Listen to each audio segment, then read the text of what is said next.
So, what do you want to talk about? Welcome, welcome. This is Gun Hill Bane, aka Bainbridge Omega, giving you another show. Not really gonna do much of a Raw review because, quite frankly, there wasn't really a lot of things notable about Raw that is worth reviewing. Except for one. And honestly, the most important one of the entire show. And what will be the most talked about, at least until Dynamite shows up. And that is Cody Rhodes, the prodigal son.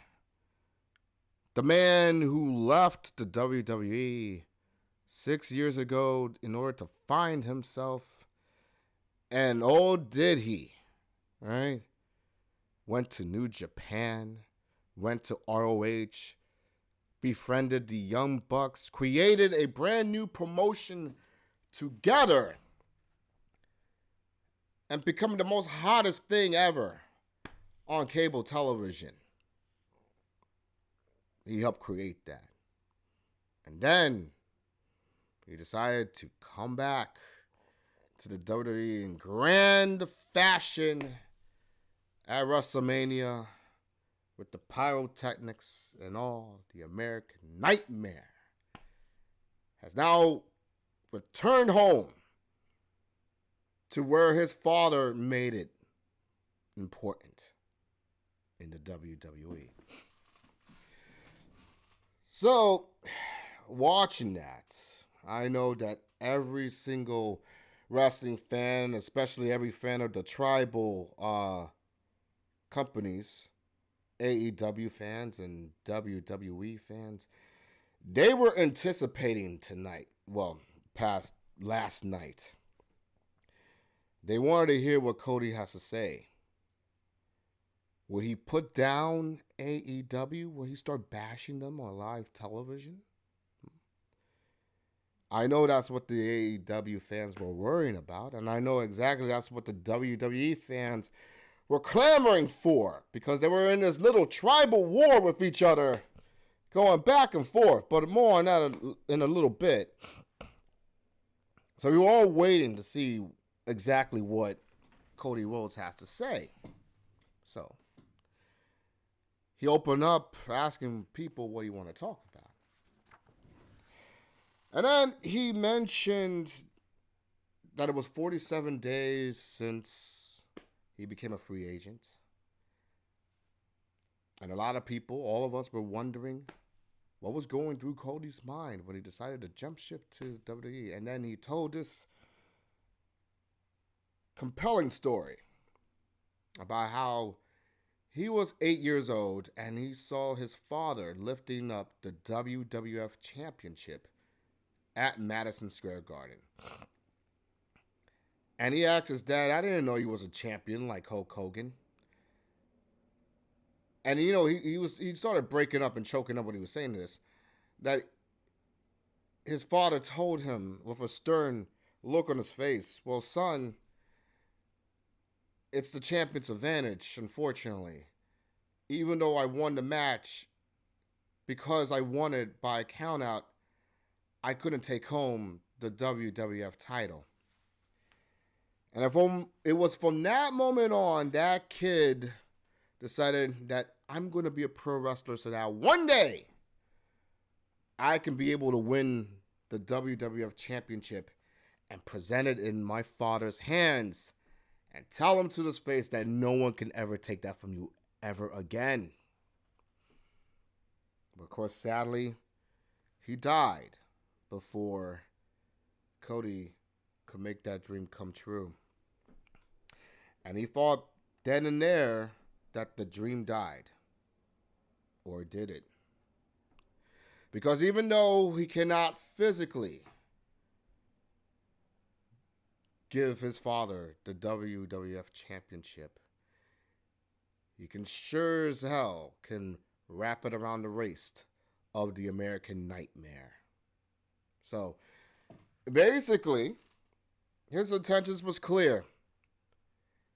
He came to the WWE for one thing and one thing only, and is to win the WWE Championship. Not for the fans, not for himself, and not for his family. Not just for his family, but also for the American Dream, Dusty Rhodes.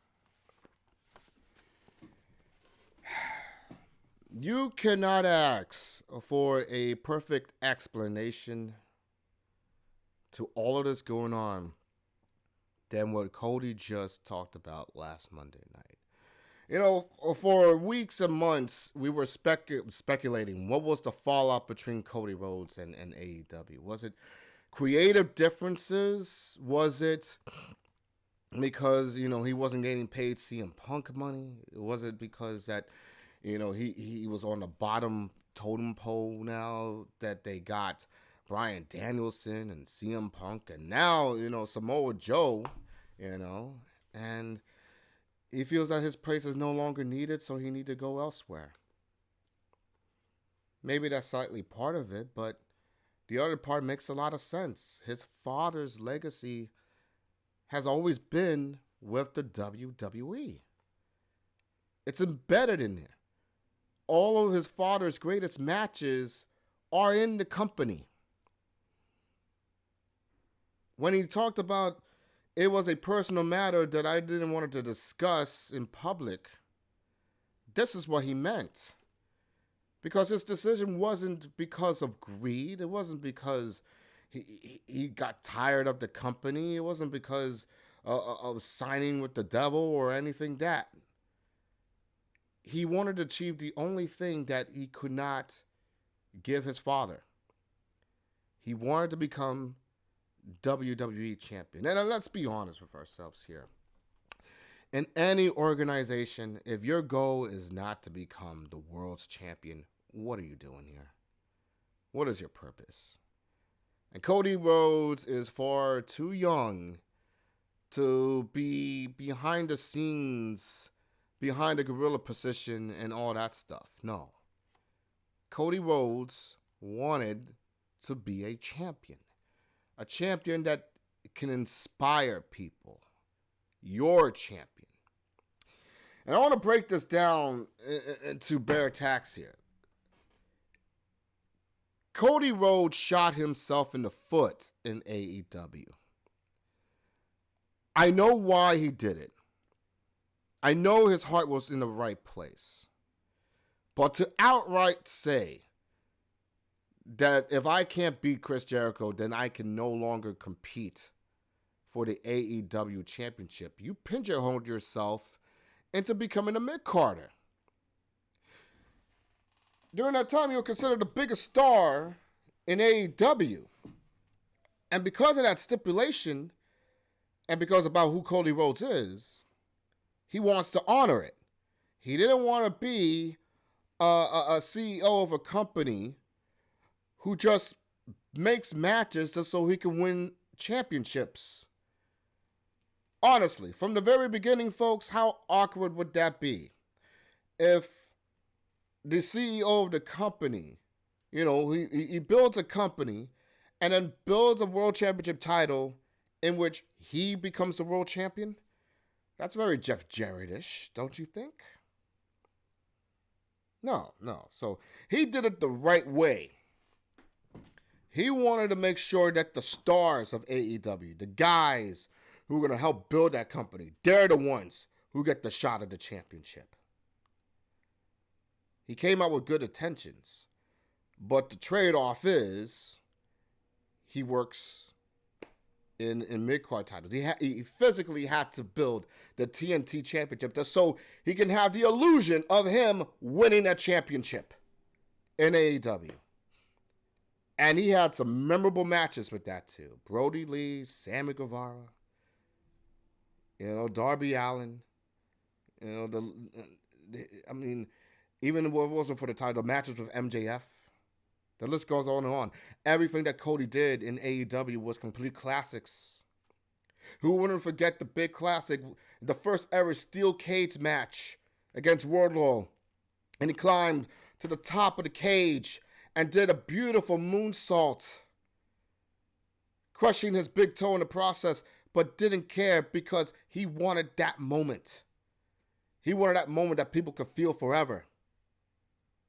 Well, what about that he took those 10 belt lashes from MJF and we were pleading with him? It felt like watching the last scene of Braveheart when he was being tortured and racked before becoming brutally executed.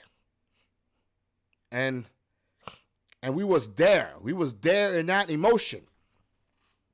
What about the ladder match against Sammy Guevara?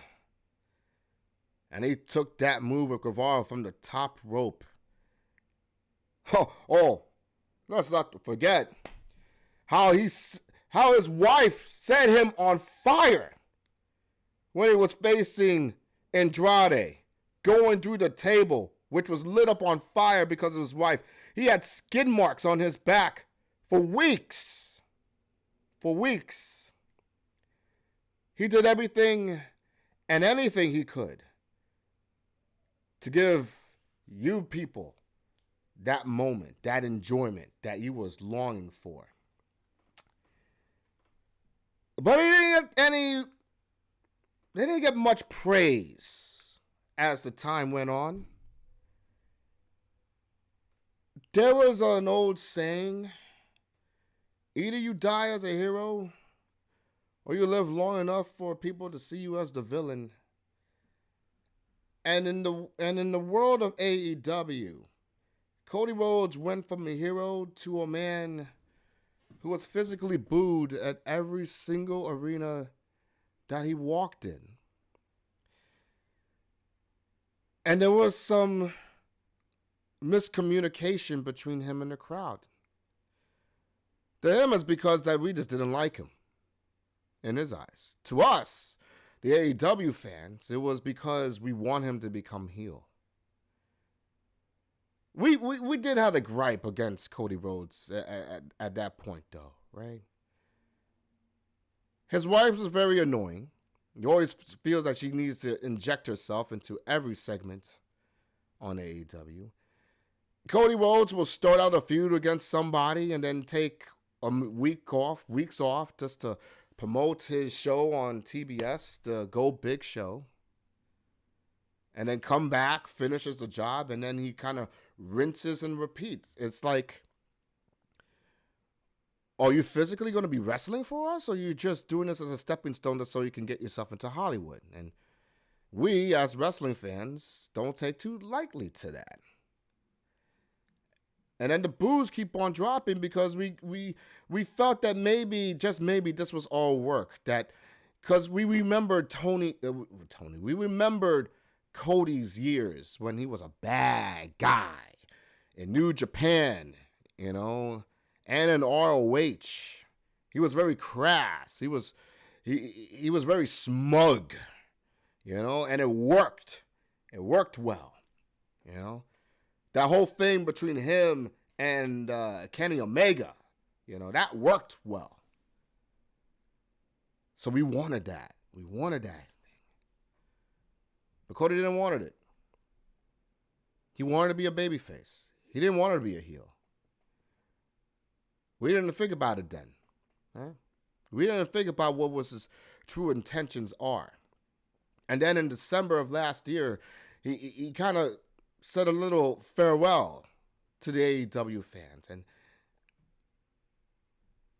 I remember he said something about being undesirable to becoming undeniable, and that we was going to be sent on a wild ride. So here comes the ride, coming into WrestleMania 38, being the EVP of AEW. You created AEW, and now you're in WrestleMania. Oh boy, I bet you the WWE fans love that. Social media is just a terrible thing. It's a terrible thing. A lot of the WWE guys love to talk shit about AEW for what I do not know. They talk about things about, well, they make more money than you. Tony Khan's going to go out of business. He doesn't know how to book matches. You know, the WWE is the best all around. You can't beat the Empire. Little what they know is if it wasn't for Tony Khan, Cody Rhodes would have never been back in the WWE. A bigger star than he was when he left the WWE. As a matter of fact, if it wasn't for Tony Khan, the WWE would have been dormant. The WWE won't even drastically do measures like make Roman Reigns the most dominant heel champion that the WWE ever had for the past 50 years.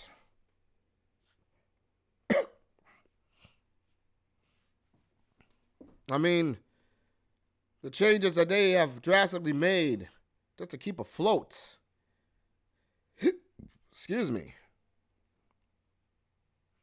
Getting rid of all the superstars. Getting rid of all of them.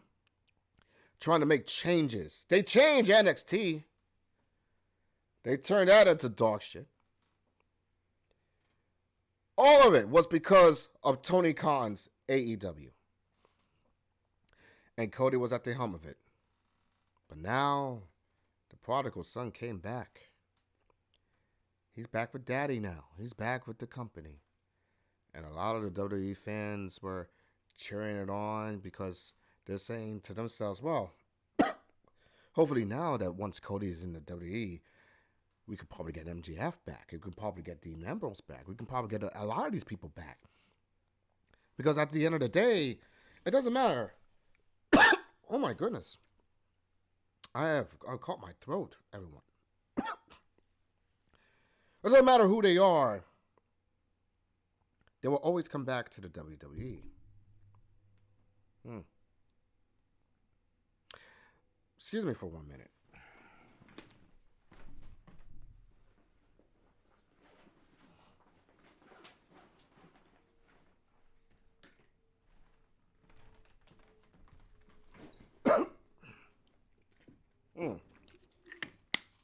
My goodness. How very unprofessional of me. I apologize for that.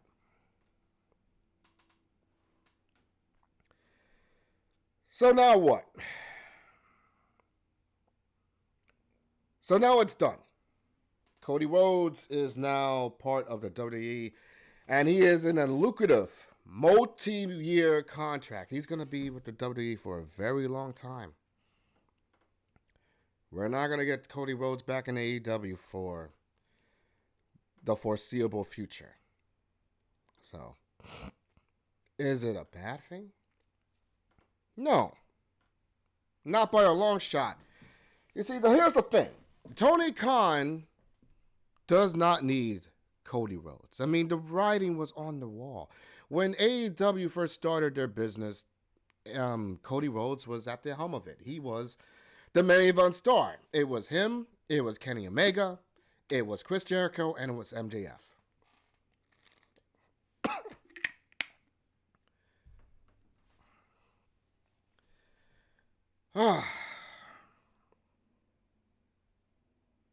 So, excuse me. So with that being said,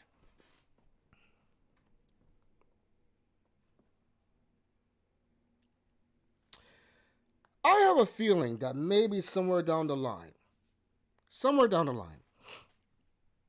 Cody Rhodes' true intentions will come out eventually.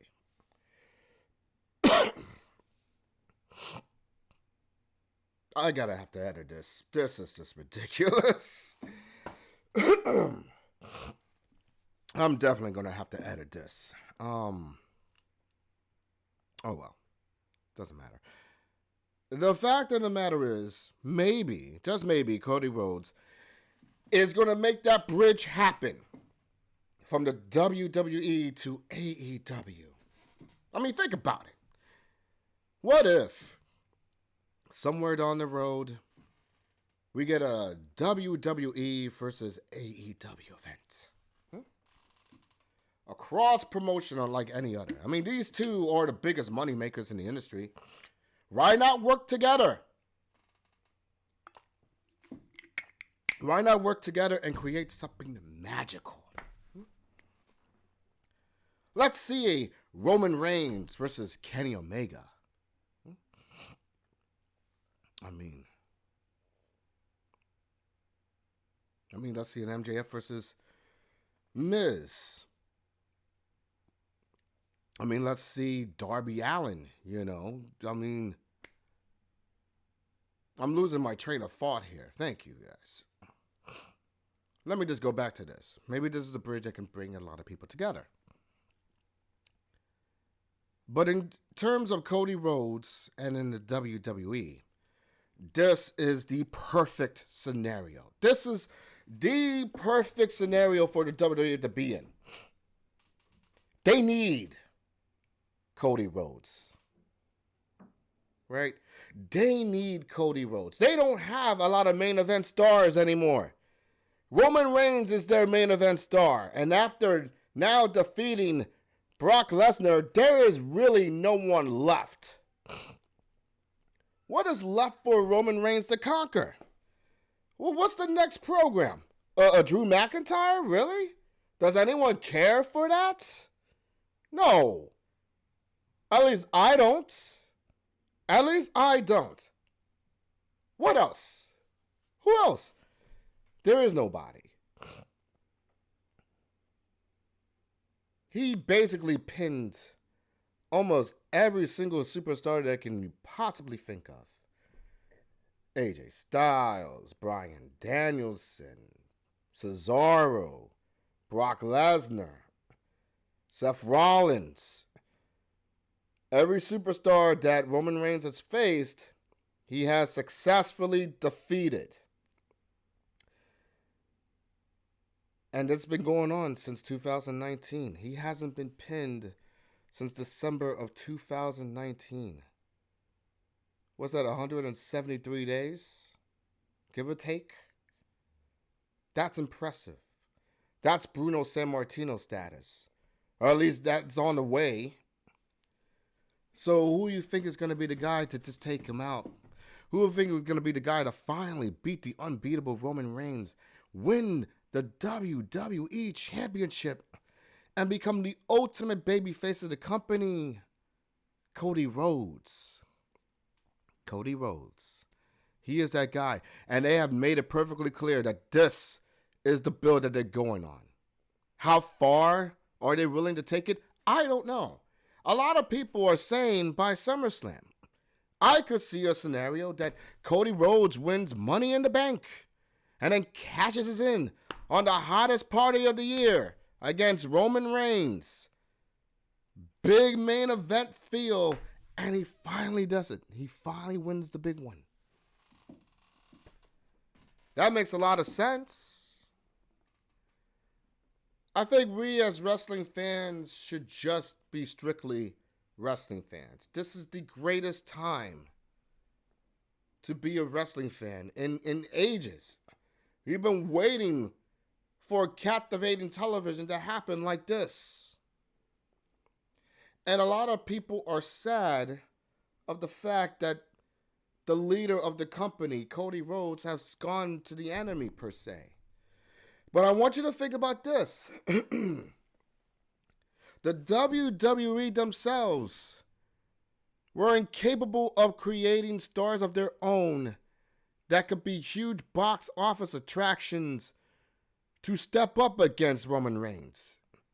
They have to do different tactics in order for you guys to buy their tickets and to watch them on Peacock just so you can see Roman Reigns go against somebody.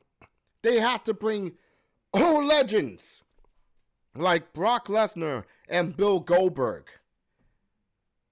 So now, their final step in making their show mean something is to have the leader of AEW be the one to defeat your WWE champion. That feels so crazy, doesn't it?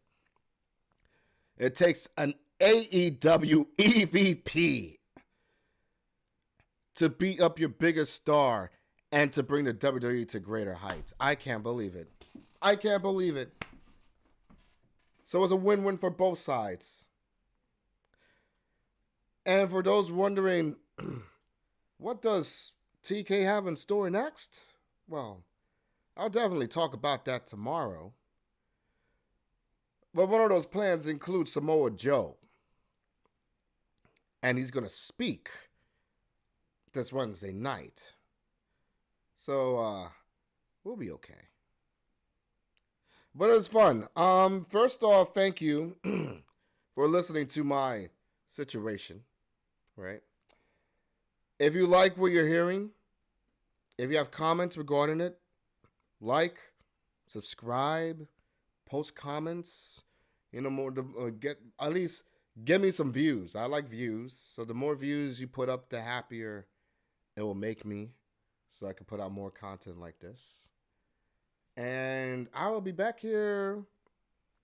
I don't know when I'll be back. I'll be back here tomorrow to do a little watch along for AEW. How about that? We'll do that. So until next time, this is Gun Hill Bane, aka Bainbridge Omega, signing off. See you later.